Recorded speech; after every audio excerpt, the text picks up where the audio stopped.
नमस्कार। आज हम बात करेंगे गीता के द्वितीय अध्याय के श्लोक क्रमांक 7 एवं 8 के बारे में।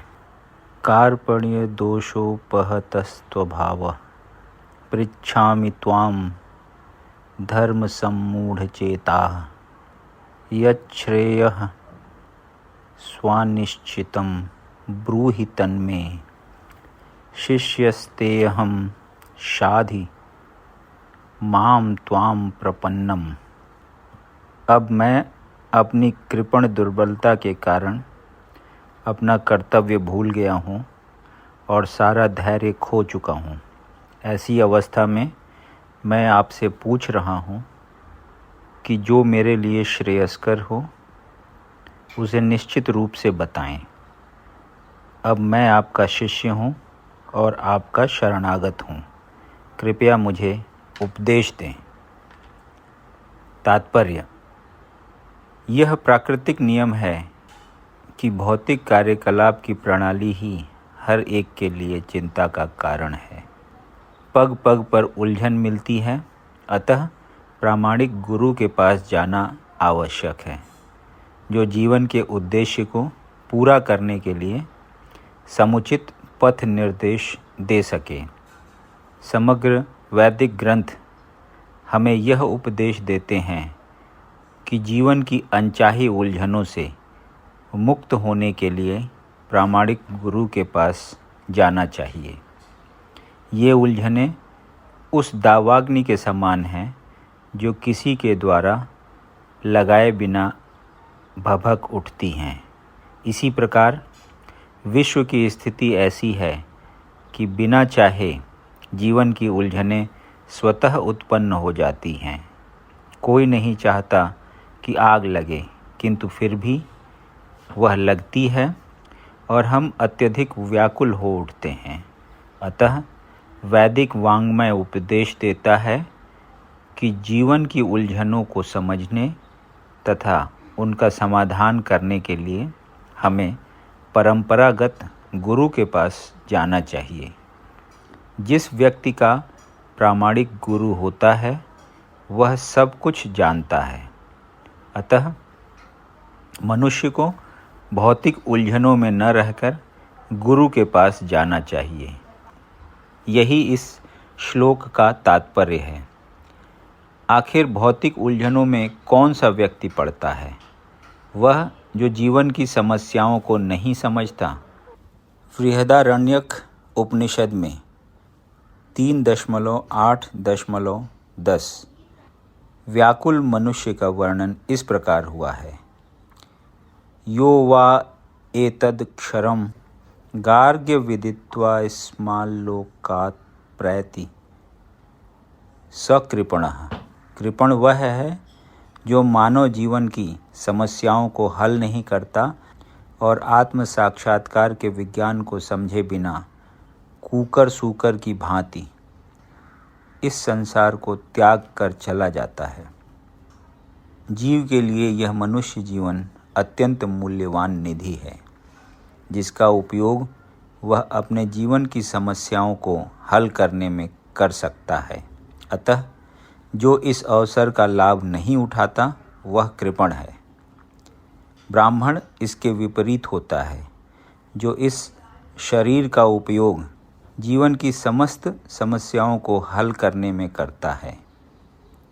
य एतदक्षरं गार्गी विदित्वा स्माल्लोकात् प्रैति स ब्राह्मणः।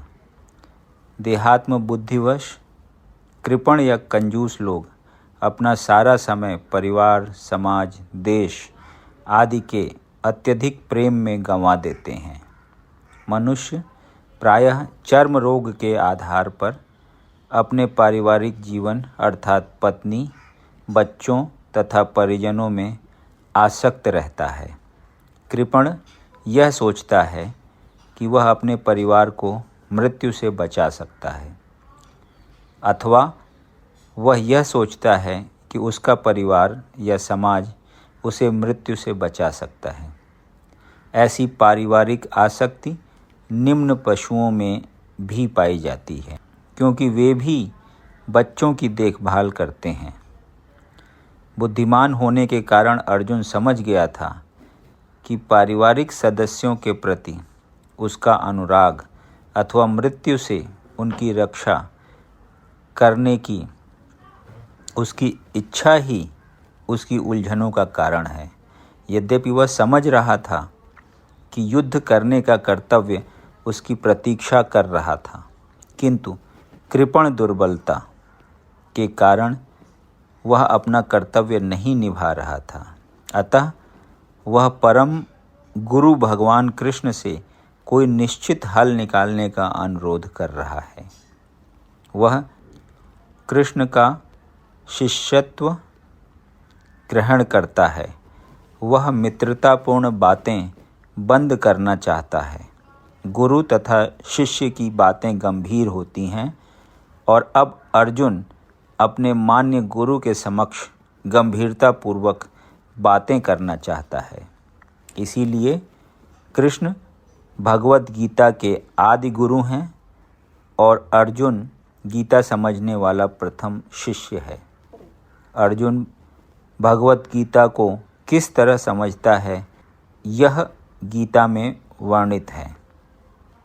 तो भी मूर्ख संसारी विद्वान बताते हैं कि किसी को मनुष्य रूप कृष्ण की नहीं बल्कि अजन्मा कृष्ण की शरण ग्रहण करनी चाहिए। कृष्ण के अंतः तथा बाह्य में कोई अंतर नहीं है। इस ज्ञान के बिना जो भगवत गीता को समझने का प्रयास करता है वह सबसे बड़ा मूर्ख है। नहीं प्रपश्यामि ममापनुद्याद् यच्छोकमुच्छोषणमिन्द्रियाणाम् अवाप्य भूमावस्पत्नमृद्धं राज्यं सुराणामपि चाधिपत्यम। मुझे ऐसा कोई साधन नहीं दिखता जो मेरी इंद्रियों को सुखाने वाले इस शोक को दूर कर सके। स्वर्ग पर देवताओं के आधिपत्य की तरह इस धन धान्य संपन्न सारी पृथ्वी पर निष्कंटक राज्य प्राप्त करके भी मैं इस शोक को दूर नहीं कर सकूंगा। तात्पर्य: यद्यपि अर्जुन धर्म तथा सदाचार के नियमों पर आधारित अनेक तर्क प्रस्तुत करता है, किंतु ऐसा प्रतीत होता है कि वह अपने गुरु भगवान श्री कृष्ण की सहायता के बिना अपनी असली समस्या को हल नहीं कर पा रहा। वह समझ गया था कि उसका तथाकथित ज्ञान उसकी उन समस्याओं को दूर करने में व्यर्थ है जो उसके सारे अस्तित्व को सुखाए दे रही थीं। उसे इन उलझनों को भगवान कृष्ण जैसे आध्यात्मिक गुरु की सहायता के बिना हल कर पाना असंभव लग रहा था। शैक्षिक ज्ञान, विद्वता, उच्च पद, ये सब जीवन की समस्याओं का हल करने में व्यर्थ हैं। यदि कोई इसमें सहायता कर सकता है तो वह है एकमात्र गुरु। अतः निष्कर्ष यह निकला कि जो गुरु 100% कृष्ण भावना भावित होता है वही एकमात्र प्रामाणिक गुरु है और वही जीवन की समस्याओं को हल कर सकता है। भगवान चैतन्य ने कहा है कि जो कृष्ण भावनामृत के विज्ञान में दक्ष हो, कृष्ण तत्ववेत्ता हो, चाहे वह किसी जाति का हो, वही वास्तविक गुरु है। किबा विप्र किबा न्यासी शूद्र के ने नय, येई कृष्ण तत्ववेत्ता से गुरु है। कोई व्यक्ति चाहे वह विप्र हो, निम्न जाति में जन्मा शूद्र हो या कि सन्यासी, यदि वह कृष्ण के विज्ञान में दक्ष है तो वह यथार्थ प्रामाणिक गुरु है। चैतन्य चरितामृत मध्य 8.128। अतः कृष्ण तत्ववेत्ता हुए बिना कोई भी प्रामाणिक गुरु नहीं हो सकता। वैदिक साहित्य में भी कहा गया है। षट कर्म निपुणो विप्रो मंत्र तंत्र विशारदः अवैष्णवो गुरुर्न स्याद वैष्णवः स्वपचो गुरुः। विद्वान ब्राह्मण भले ही वह संपूर्ण वैदिक ज्ञान में पारंगत क्यों न हो, यदि वह वैष्णव नहीं है या कृष्ण भावनामृत में दक्ष नहीं है तो गुरु बनने का पात्र नहीं है। किंतु शूद्र यदि वह वैष्णव या कृष्ण भक्त है तो गुरु बन सकता है। पद्म पुराण। संसार की समस्याओं जन्म, जरा, व्याधि तथा मृत्यु की निवृत्ति धन संचय तथा आर्थिक विकास से संभव नहीं है। विश्व के विभिन्न भागों में ऐसे राज्य हैं जो जीवन की सारी सुविधाओं से तथा संपत्ति एवं आर्थिक विकास से पूरित हैं, किंतु फिर भी उनके सांसारिक जीवन की समस्याएं ज्यों की त्यों बनी हुई हैं। वे विभिन्न साधनों से शांति खोजते हैं, किंतु वास्तविक सुख उन्हें तभी मिल पाता है जब वे कृष्ण भावनामृत से युक्त कृष्ण के प्रामाणिक प्रतिनिधि के माध्यम से कृष्ण अथवा कृष्ण तत्व पूरक भगवत गीता तथा श्रीमद् भागवत के परामर्श को ग्रहण करते हैं। यदि आर्थिक विकास और भौतिक सुख किसी के पारिवारिक, सामाजिक, राष्ट्रीय या अंतर्राष्ट्रीय अव्यवस्था से उत्पन्न हुए शोकों को दूर कर पाते तो अर्जुन यह न कहता कि पृथ्वी का अप्रतिम राज्य या स्वर्गलोक में देवताओं की सर्वोच्चता भी उसके शोकों को दूर नहीं कर सकती।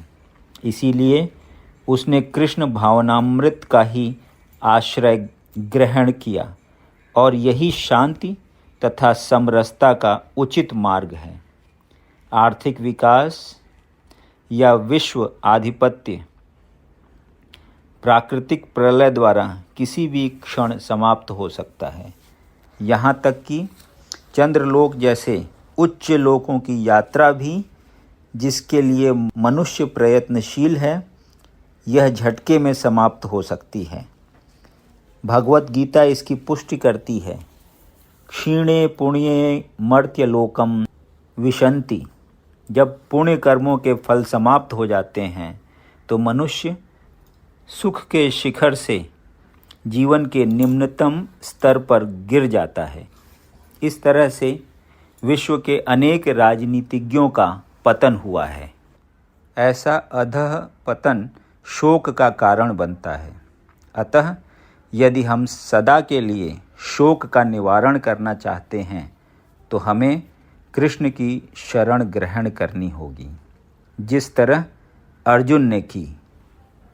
अर्जुन ने कृष्ण से प्रार्थना की कि वे उसकी समस्याओं का निश्चित समाधान कर दें, और यही कृष्ण भावनामृत की विधि है। यदि आपको ये वीडियो पसंद आया तो इसे लाइक करें और ऐसे ही अन्य वीडियोज़ को सुनने के लिए इस चैनल को सब्सक्राइब करें। धन्यवाद।